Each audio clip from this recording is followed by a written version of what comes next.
आज हम लोग इस वीडियो में देखेंगे हमारा इतिहास और नागरिक के जीवन। एक अच्छा आर्ट की पुस्तक है इतिहास की, जिसको अंग्रेजी में हिस्ट्री बोलते हैं। तो इसमें आज हम लोग देखेंगे पाठ 8, भारत में राष्ट्रवाद का उदय एवं विकास, यानी भारत में राष्ट्रवाद का उदय किस प्रकार से हुआ और कैसे उसका विकास हुआ। तो इसके विषय में हम इस पाठ में जानेंगे। तो इसमें सबसे पहले हम इस पाठ को पढ़ेंगे, इस पाठ की कहानी को हम लोग सुनेंगे और इसके बाद फिर हम इसी वीडियो में इसके अभ्यास प्रश्न देखेंगे। तो बच्चों, कहानी को आपको ध्यान से सुनना है। अगर आप किताब नहीं पढ़ सकते हैं तो कहानी को आपको कई बार वीडियो को सुनना है और सुनते सुनते आपको कहानी याद हो जाएगी, तो जिससे आपको इसके प्रश्नों के उत्तर देने में आसानी रहेगी और जो है प्रतियोगी परीक्षाओं के लिए भी इम्पॉर्टेंट चैप्टर है। तो आइए पाठ को शुरू करते हैं। तो पाठ 8, भारत में राष्ट्रवाद का उदय एवं विकास। आधुनिक भारतीय राष्ट्रीय आंदोलन बुनियादी तौर पर विदेशी आधिपत्य को चुनौती के जवाब के रूप में उदित हुआ। स्वयं ब्रिटिश शासन की परिस्थितियों ने भारतीय जनता में राष्ट्रीय भावना विकसित करने में सहायता दी। राष्ट्रीय भावना के विकास के कारण, अब क्या कारण रहे? तो भारत की राजनीतिक एकता, अंग्रेजी शासन में एक सी अधीनता, एक सी समस्याएं, एक सी कानूनों ने भारत को एक से सांचे में ढालना आरंभ कर दिया। साम्राज्यवादी शक्तियों द्वारा देश में सांप्रदायिकता, क्षेत्रीय तथा भाषाई विरोध के बीज बोने के बावजूद अखिल भारतीय भावना बन गई। इसने वैचारिक एवं भावात्मक एकता को बढ़ावा दिया, यानी वैचारिक व भावात्मक एकता को बढ़ावा दिया। इसके बाद है तीव्र परिवहन। वास्तव में प्रशासनिक सुविधाएं, सैनिक रक्षा के उद्देश्य, आर्थिक व्यापार तथा व्यापारिक शोषण की बातों को ध्यान में रखते हुए ही परिवहन की तीव्र साधनों की योजनाएं बनी। पक्के मार्गों का एक जाल बिछ गया। इससे प्रांत एक दूसरे से तथा गांव बड़े बड़े नगरों से जुड़ गए। देश को एकता में बांधने वाला सबसे बड़ा साधन रेल थी। अब आगे आता है डाक तथा संचार व्यवस्था। सन 1850 ईस्वी के उपरांत आरंभ हुई आधुनिक डाक व्यवस्था तथा बिजली के तार ने देश को एक करने की सहायता की। अंतर्देशीय पत्रों, समाचार पत्रों तथा पार्सलों को कम दर में भेजने की व्यवस्था ने देश के सामाजिक, शैक्षणिक, बौद्धिक तथा राजनैतिक जीवन में एक परिवर्तन ला दिया। डाक खानों के द्वारा राष्ट्रीय साहित्य पूरे देश में भेजा जा सकता था। संदेशों के शीघ्र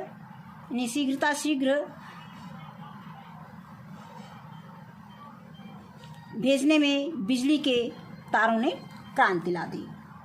यहाँ पे शीघ्र का मतलब होता है जल्दी से जल्दी, कहने का मतलब संदेशों के अतिशीघ्र यानी तेजी से भेजने में बिजली के तारों ने क्रांति ला दी। मतलब 1 सेकंडों में कोई भी संदेश भेजना है तो बिजली के तार की सहायता से पहुंच जाता है। तो शीघ्र दिया है, यानी जल्दी से जल्दी कहने का मतलब है।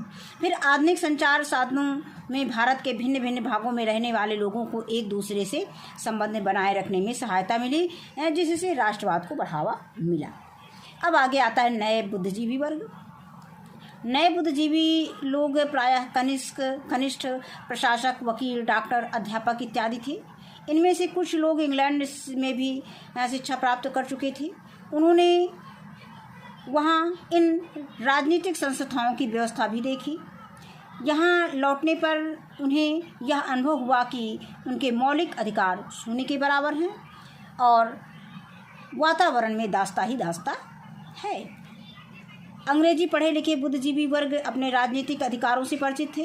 उन्होंने अनुभव किया कि सन 1833 ईस्वी के चार्टर एक्ट तथा रानी विक्टोरिया की सन 1858 ईस्वी में की गई घोषणा में दिए गए वचनों के बावजूद ऊंचे पदों के द्वार भारतीयों के लिए बंद ही थे। यही लोग नवोदित राजनीतिक असंतोष का केंद्र बिंदु बने और भारतीय राजनीतिक संस्थाओं को नेतृत्व प्रदान किया। इसके बाद हम देखेंगे अंग्रेजी भाषा। तो भारत के विभिन्न क्षेत्रों में स्थानीय बोलियों का प्रचलन है। विभिन्न भाषाई क्षेत्रों के मध्य अंग्रेजी ने एक संपर्क भाषा की भूमिका का निर्वहन किया। जिससे कश्मीर से दक्षिणी क्षेत्रों के निवासी अपनी बात एक मंच पर रख सकें। भारतीय समाचार पत्र एवं साहित्य की भूमिका। भारत में राष्ट्रीय भावना के विकास में भारतीय समाचार पत्रों एवं साहित्य की महत्वपूर्ण भूमिका रही। इनके द्वारा भारतीयों ने देशभक्त की भावनाओं का आर्थिक, सामाजिक एवं राजनीतिक विचारों का प्रचार किया तथा एक अखिल भारतीय चेतना जगाई।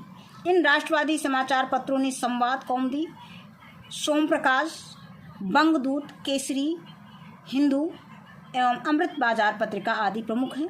इसी प्रकार साहित्य रचनाओं में आनंदमठ, भारत दुर्दशा, गीतांजलि आदि ने राष्ट्रीय भावना जगाने में महत्वपूर्ण भूमिका निभाई। आगे है अंग्रेज शासकों का नस्लीय दंभ।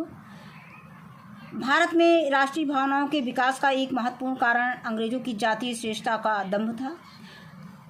भारतीय यूरोपीय लोगों के क्लबों में नहीं जा सकते थे और उन्हें गाड़ी के उस डिब्बे में यात्रा की अनुमति नहीं थी जिसमें यूरोपीय यात्री जा रहे हों, यानी जिसमें यूरोपीय लोग बैठे रहते थे उसमें भारतीयों को बैठने की छूट नहीं थी, और जिस क्लब में वो लोग जाते थे उसमें भारतीय लोग नहीं जा सकते थे। अब आगे आता है आर्थिक राष्ट्रवाद। अंग्रेजों की पक्षपातपूर्ण आर्थिक तथा राजस्व नीति की प्रतिक्रिया के रूप में भारत में राष्ट्रवाद का उदय हुआ। 19वीं शताब्दी के पूर्वार्ध में इंग्लैंड औद्योगिक क्रांति का नेता था और उसे अपने सस्ते कच्चे माल तथा तैयार माल के लिए एक मंडी चाहिए थी। भारत की सभी आर्थिक नीतियां कृषि, उद्योग, वित्त, शुल्क, विदेशी पूंजी निवेशन और विदेशी व्यापार, बैंक व्यवसाय इत्यादि अंग्रेजी अर्थव्यवस्था को बनाए रखने के लिए गठित की गई। जब कभी भी भारतीय विकास तथा अंग्रेजी हितों में टकराव होता था तो बलि सदैव भारतीय हितों की ही होती थी। इस व्यवस्था का दादा भाई नौरोजी ने अपनी पुस्तक the poverty and un British rule in India में धन निष्कासन के सिद्धांत द थ्योरी ऑफ ड्रेन के रूप में उल्लेख किया है। सन 1885 ईस्वी में भारतीय राष्ट्रीय कांग्रेस की स्थापना, ये भी इम्पॉर्टेंट बहुत ज़्यादा कि भारतीय राष्ट्रीय कांग्रेस की स्थापना कब हुई थी? सन 1885 ईस्वी में हुई थी। सन 1885 ईस्वी में इतिहास में एक नया युग आरंभ हुआ। उस वर्ष भारतीय राष्ट्रीय कांग्रेस के नाम से एक अखिल भारतीय राजनीतिक संस्था का जन्म हुआ। इस राष्ट्रीय कांग्रेस की निम्न मुख्य अवस्थाएं दृष्टिगोचर होती हैं। नंबर 1 दिया है 1885 से 1919 ईस्वी के पहले चरण में भारतीय राष्ट्रीय कांग्रेस के ध्येय अस्पष्ट और संदिग्ध थे। यह आंदोलन केवल शिक्षित मध्यम वर्गीय बुद्धिजीवी वर्ग तक ही सीमित था, जो पाश्चात्य उदारवादी और अतिवादी विचारधारा से प्रेरणा लेता था। 1919 से 1947 ईस्वी के अग्रिम चरण में कांग्रेस ने पूर्ण स्वराज की प्राप्ति के लिए महात्मा गांधी के नेतृत्व में एक विशेष भारतीय ढंग अहिंसात्मक असहयोग अपनाकर आंदोलन किया।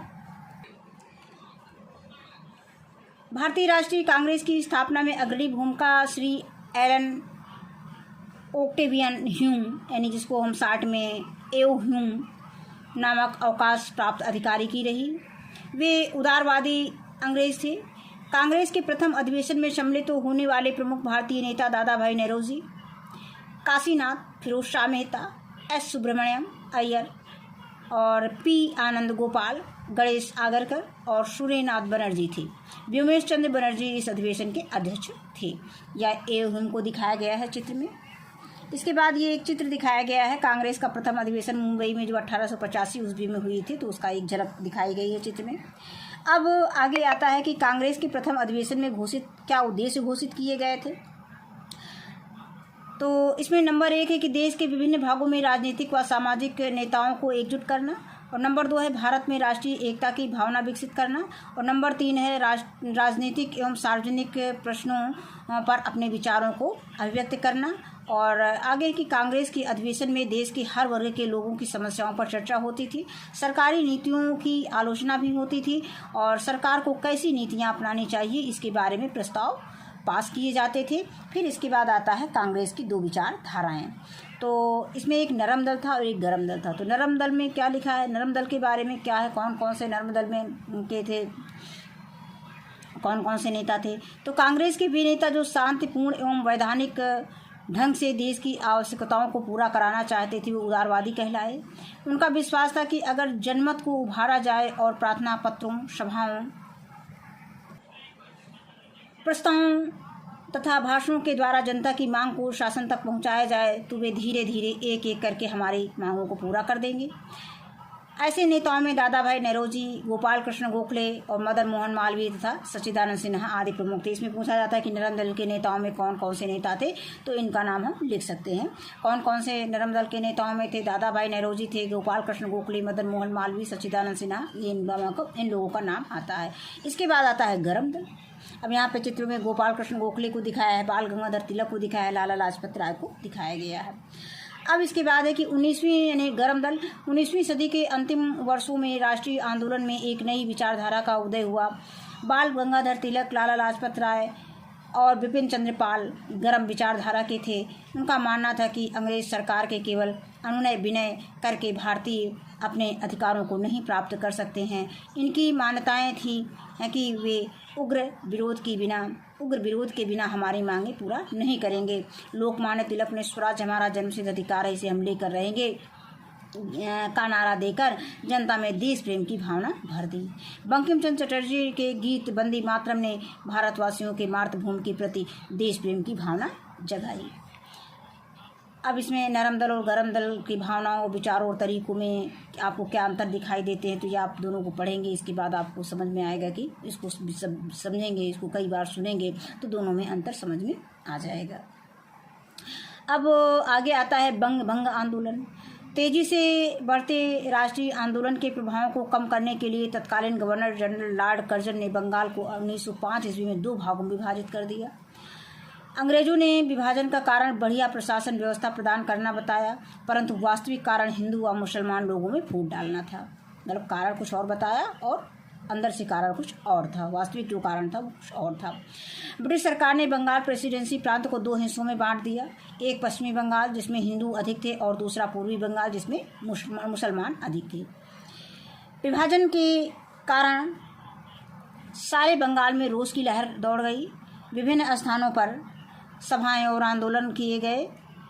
नरम दल और गरम दल के नेताओं ने मिलकर आंदोलन का नेतृत्व किया। इसी बीच जो है 1906 ईस्वी में भारतीय मुस्लिम लीग की स्थापना हुई। इसके बाद बहिष्कार और स्वदेशी आंदोलन। भंग का विरोध करने के लिए भारतीयों ने अंग्रेजों से प्रार्थना करने की बजाय अपने बल पर स्वराज्य हासिल करने की भावना से 2 तरह के कार्यक्रम बनाए। वो कौन कौन से थे? नंबर 1, बड़ी मात्रा में अंग्रेजी कपड़े, शक्कर आदि माल का बहिष्कार किया।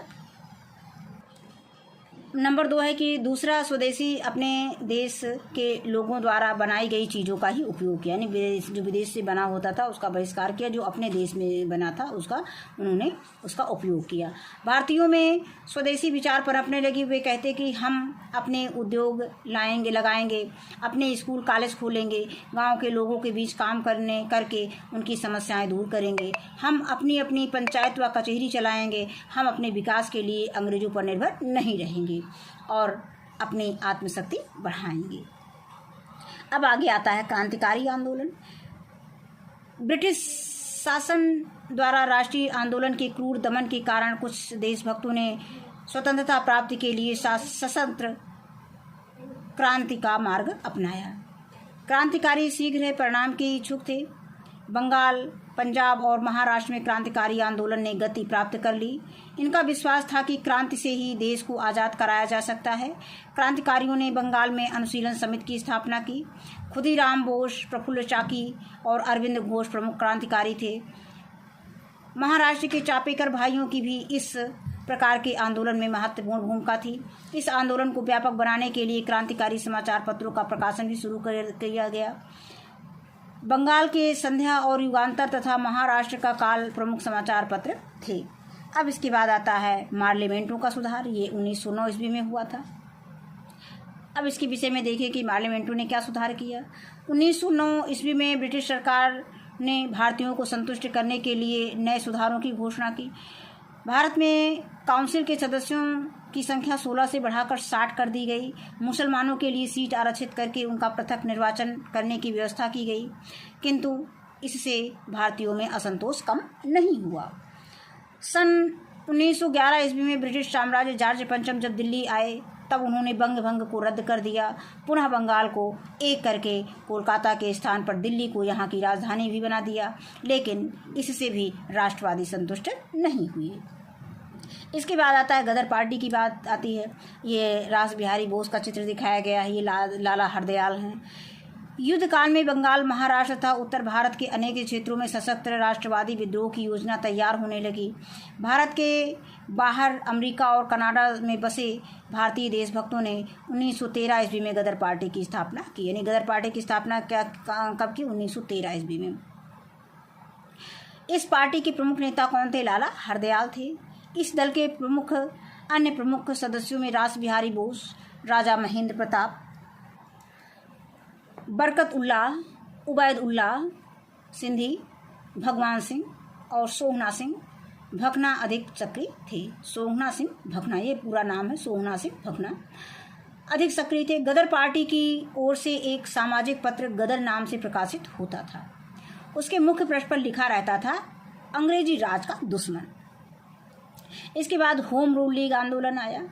ये सन 1914 ईस्वी में प्रथम विश्व युद्ध प्रारंभ हो गया था। प्रथम विश्व युद्ध कब प्रारंभ हुआ था? 1914 ईस्वी में प्रारंभ हुआ था।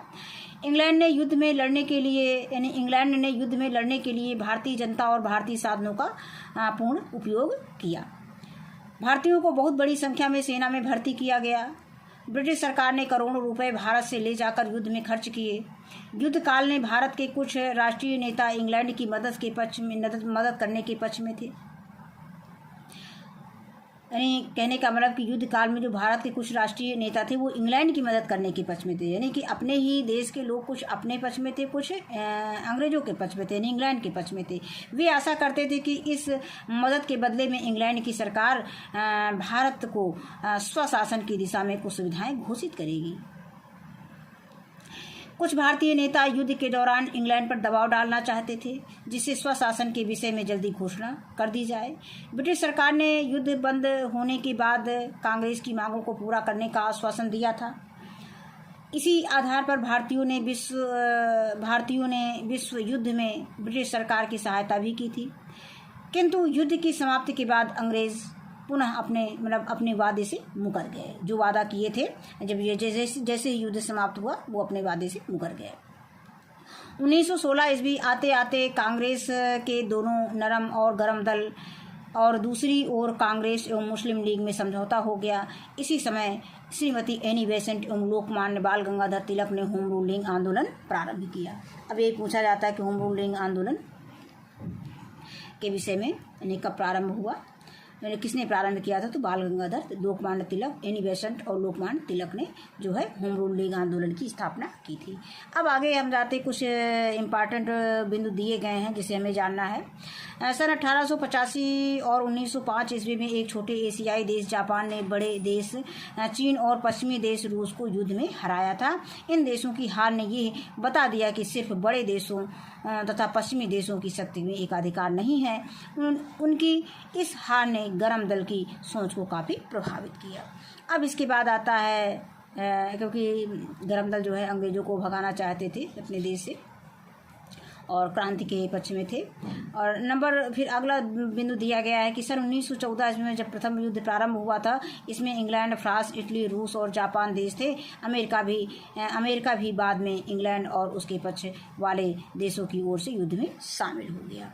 अब इसके बाद इससे संबंधित पाठ से संबंधित कुछ शब्दावलियाँ दी गई, जैसे आया था होम रूलिंग आंदोलन। ये क्या है? ब्रिटिश साम्राज्य के अधीन रहते हुए संवैधानिक तरीके से स्वशासन प्राप्ति के लिए चलाया जाने वाला ये एक प्रकार का आंदोलन था। आधिपत्य क्या होता है? किसी के द्वारा किया जाने वाला शासन वो आधिपत्य होता है। अब इसके बाद हम आते हैं अभ्यास प्रश्न पर। तो इसमें पहला प्रश्न दिया गया है कि बहुविकल्पीय प्रश्न में कांग्रेस का प्रथम अधिवेशन कब हुआ था? तो कांग्रेस का प्रथम अधिवेशन जो है 1885 ईस्वी में हुआ था। तो इसमें हम 1885 ईस्वी में सही का निशान लगा देंगे। इसके बाद दूसरा प्रश्न दिया गया है कि वंदे मातरम गीत के रचयिता कौन है? ये तो सभी को पता होगा, वंदे मातरम गीत के रचयिता बंकिम चंद्र चटर्जी है। इसके बाद हम देखेंगे अति लघुत्तरीय प्रश्न, तो जिसको हमने अपनी कॉपी पे नोट कर रखा है। उत्तरीय प्रश्न संख्या 2 है अति लघुत्तरीय प्रश्न। तो पहला प्रश्न इसमें दिया गया है कि भारतीय राष्ट्रीय कांग्रेस की स्थापना में अग्रणी भूमिका किस अधिकारी की रही। तो इसका उत्तर हम लिखेंगे कि भारतीय राष्ट्रीय कांग्रेस की स्थापना में अग्रणी भूमिका श्री एलन ओक्टेवियन ह्यूम नामक अवकाश प्राप्त अधिकारी की रही, या हम इसको A.O. ह्यूम लिख सकते हैं शॉर्ट में।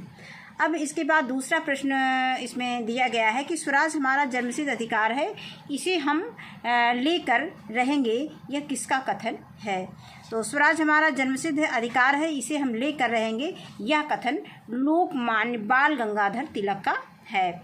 इसके बाद है तीसरा प्रश्न, भारतीय मुस्लिम लीग की स्थापना किस सन में हुई।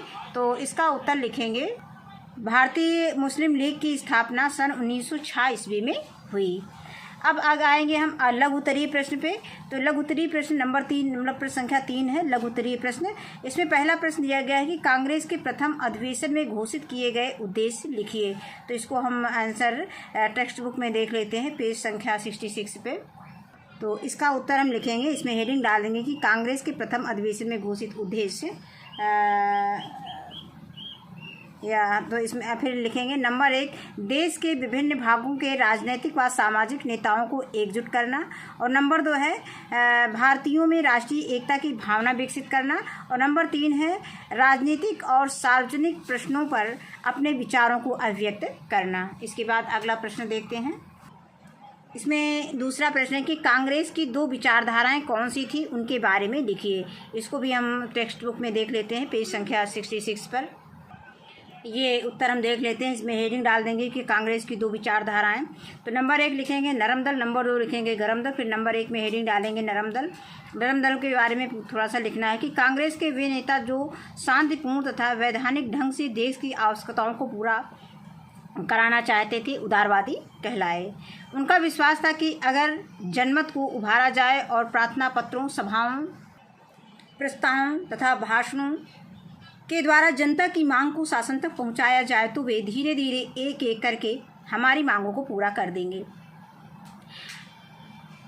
अब यहाँ तक हम लिख सकते हैं। इसके बाद हम चाहें तो नेताओं के नाम भी दे दें कि ऐसे नेताओं में थे दादा भाई नौरोजी और गोपाल कृष्ण गोखले, मदन मोहन मालवीय, सच्चिदानंद सिन्हा आदि प्रमुख थे। इसके बाद हम हेडिंग डालेंगे गरम दल, फिर लिखेंगे 19वीं सदी के अंतिम वर्षों में राष्ट्रीय आंदोलन में एक नई विचारधारा का उदय हुआ।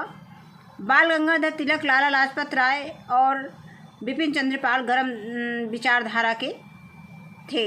यहाँ पे हम चाहें तो यहाँ से लिख सकते गरम दल, इसमें यहाँ पे लिख सकते हैं कि बाल गंगाधर, नहीं यहाँ से ठीक है। 19वीं सदी के अंतिम वर्षों में राष्ट्रीय आंदोलन में एक नई विचारधारा का उदय हुआ। बाल गंगाधर तिलक, लाला लाजपत राय और बिपिन चंद्र पाल गरम विचारधारा के थे। उनका मानना था कि अंग्रेज़ सरकार से केवल मनुष्य अनुनय विनय करके भारतीय अपने अधिकारों को नहीं प्राप्त कर सकते हैं। उनकी मान्यता थी कि वे उग्र विरोध के बिना हमारी मांगें पूरी नहीं करेंगे। लोकमान्य तिलक ने लिखा है कि स्वराज हमारा जन्मसिद्ध अधिकार है, इसे हम लेकर रहेंगे का नारा देकर जनता में देश प्रेम की भावना भर दी। और बंकिम चंद्र चटर्जी ने गीत दिया वंदे मातरम ने भारतवासियों में मातृभूमि के प्रति देश प्रेम की भावना जगाई। इसको हम कई बार उसको पैराग्राफ को पढ़ेंगे, या इस वीडियो को कई बार, जो हमने पाठ की वीडियो दी है उसको कई बार जब पढ़ेंगे, कई बार सुनेंगे वीडियो को बार बार, तो हमें ये कहानी की तरह में याद हो जाएगा और हमको इसको रटने की ज़रूरत नहीं पड़ेगी। अब इसके बाद हम अगला प्रश्न देखते हैं। अगला प्रश्न इसमें दिया है प्रश्न संख्या 3 दिया है कि होम रूल लीग आंदोलन से आप क्या समझते हैं। तो इसका उत्तर हम देख लेते हैं कि पेज संख्या 69 पर। इसमें हेडिंग डालेंगे होम रूल लीग आंदोलन, होम रूल आंदोलन। इसके बाद हम लिखेंगे कि सन 1914 ईस्वी में प्रथम विश्व युद्ध आरंभ हो गया था। इंग्लैंड ने युद्ध में लड़ने के लिए भारतीय जनता और भारतीय साधनों को पूर्ण उपयोग किया, यानी भारतीय जनता को और भारत में जो भी साधन थे उनका उपयोग किया युद्ध में। भारतीयों को बहुत बड़ी संख्या में सेना में भर्ती किया गया। ब्रिटिश सरकार ने करोड़ों रुपए भारत से ले जाकर युद्ध में खर्च किए। युद्ध काल में भारत के कुछ राष्ट्रीय नेता इंग्लैंड की मदद करने में के पक्ष में थे, यानी कुछ भारत के लोग इंग्लैंड की मदद कर रहे थे। वे आशा करते थे कि इस मदद के बदले में इंग्लैंड की सरकार भारत को स्वाधीन की दिशा में कुछ सुविधाएं घोषित करेंगी। कुछ भारतीय नेता युद्ध के दौरान इंग्लैंड पर दबाव डालना चाहते थे,